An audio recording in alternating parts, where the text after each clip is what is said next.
Have you ever found yourself sitting quietly, maybe with a cup of tea or looking out the window, and suddenly a thought creeps in?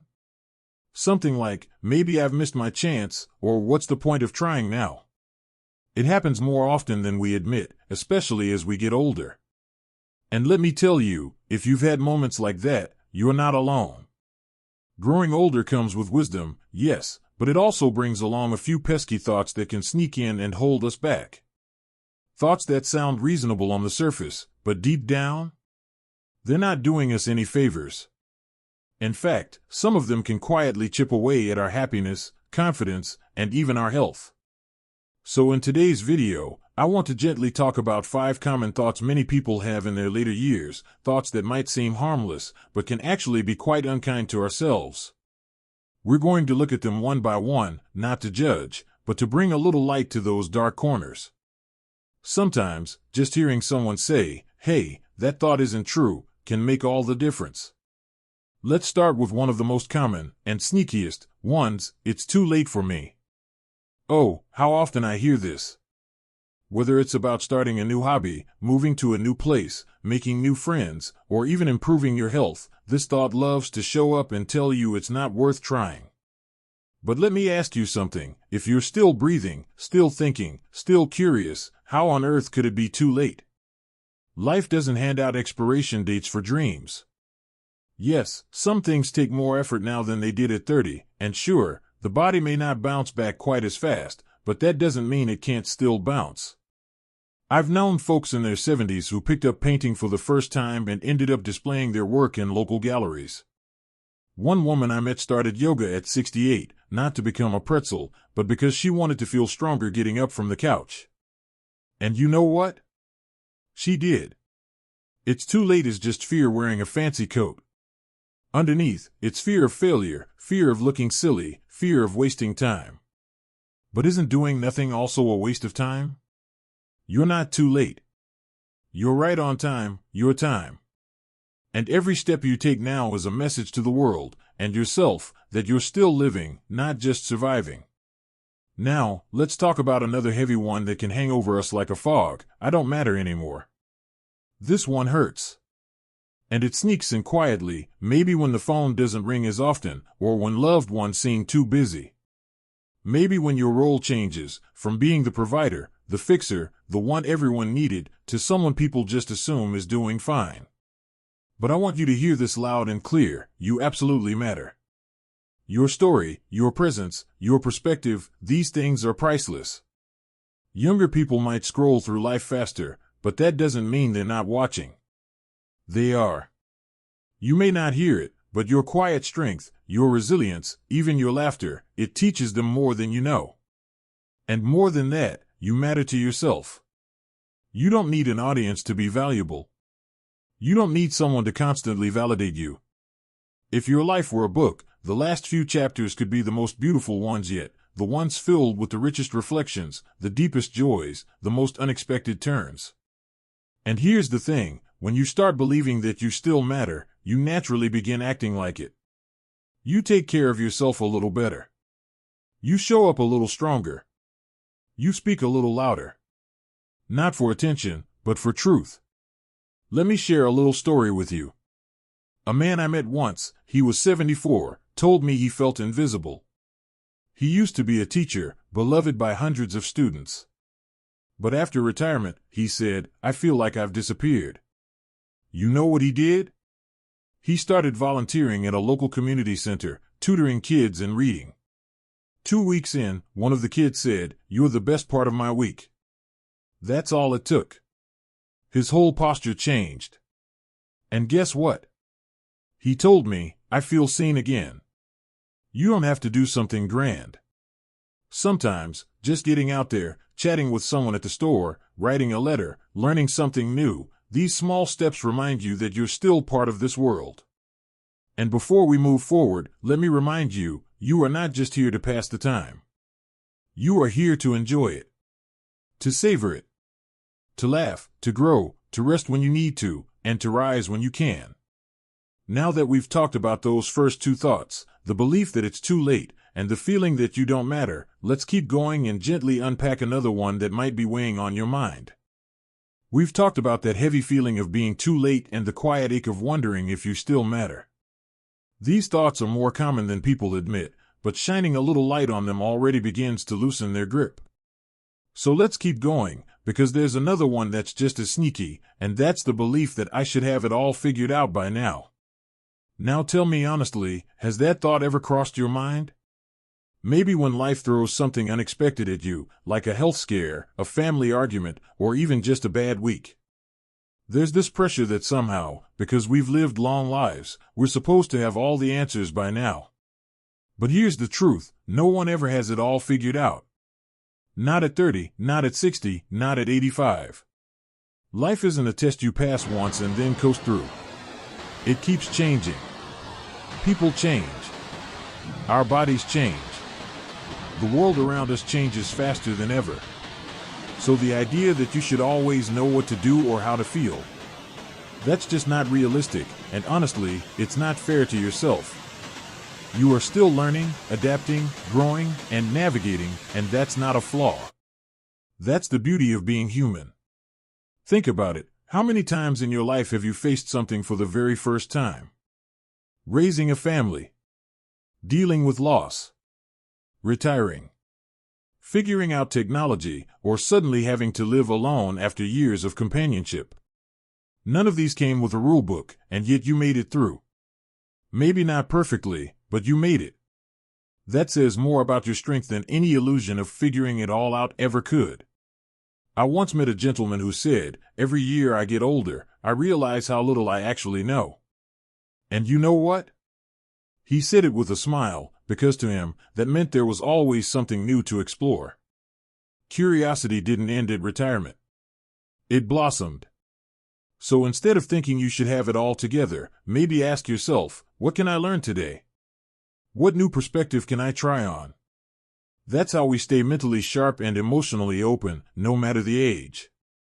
Now, let's move into another mindset that can quietly steal joy if you're not careful, and that's this little whisper, I shouldn't bother people with my problems. This one is tough because it often sounds like humility. You might say, oh, they're busy with their own lives, or I don't want to be a burden. And yes, it's important to respect people's space, but not at the cost of isolating yourself. Connection isn't a luxury, it's a need. And sharing what's on your heart doesn't make you a burden, it makes you real. Let me put it this way, if someone you cared about was hurting, wouldn't you want them to talk to you? Wouldn't you want to be there for them? So why assume they wouldn't want to do the same for you? Now, I know it's not always easy. Maybe you grew up in a generation where you kept emotions to yourself. Where you toughed it out, kept going, and didn't make a fuss. That kind of strength is admirable, but let's not confuse silence with resilience. Sometimes, real strength is saying, I need a little help today. Or even just, can we talk? I remember a woman in her 80s telling me how lonely she felt after her husband passed. She didn't want to bother her children, so she kept quiet. But one day, she casually mentioned to a neighbor how hard mornings were for her, and that neighbor started checking in. Nothing dramatic. Just a friendly knock on the door and a short chat over coffee. That small act turned her whole week around. And the beautiful part? That neighbor said she needed the connection just as much. You never know, opening up might be the very thing someone else needed, too. We're all carrying something, and when we share a little of the weight, it becomes lighter for both. So let's take a deep breath here. We've talked about the idea that you should have life mastered by now, and how dangerous it is to convince yourself that you're not allowed to lean on others. These beliefs might feel like they're protecting you from embarrassment, from judgment, from rejection, but really, they're only building walls. And those walls don't keep pain out. They keep love out. The beautiful thing is, it's never too late to open a door again. To reach out.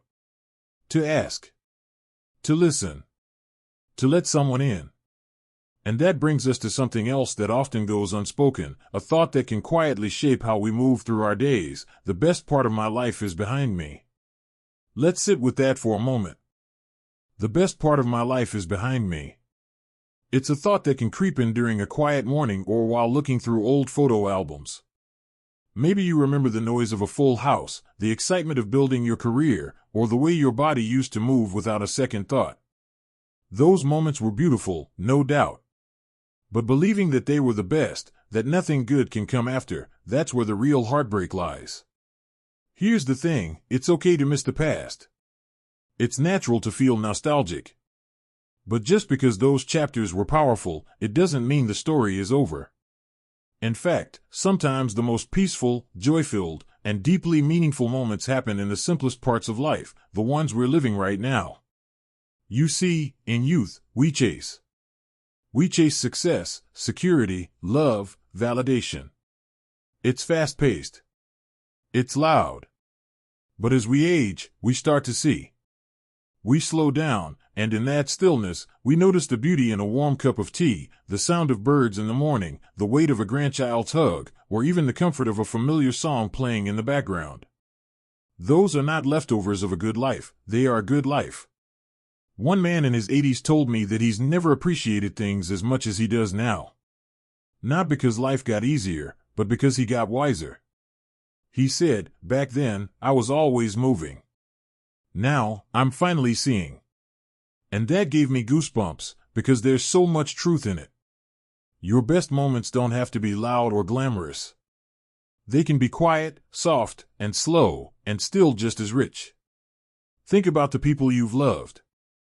The lessons you've learned. The times you made it through something you weren't sure you could. That's not behind you, that's part of you. And it keeps unfolding, every single day. So if that thought ever enters your mind, that the best is over, I want you to ask yourself, what could be waiting for me tomorrow?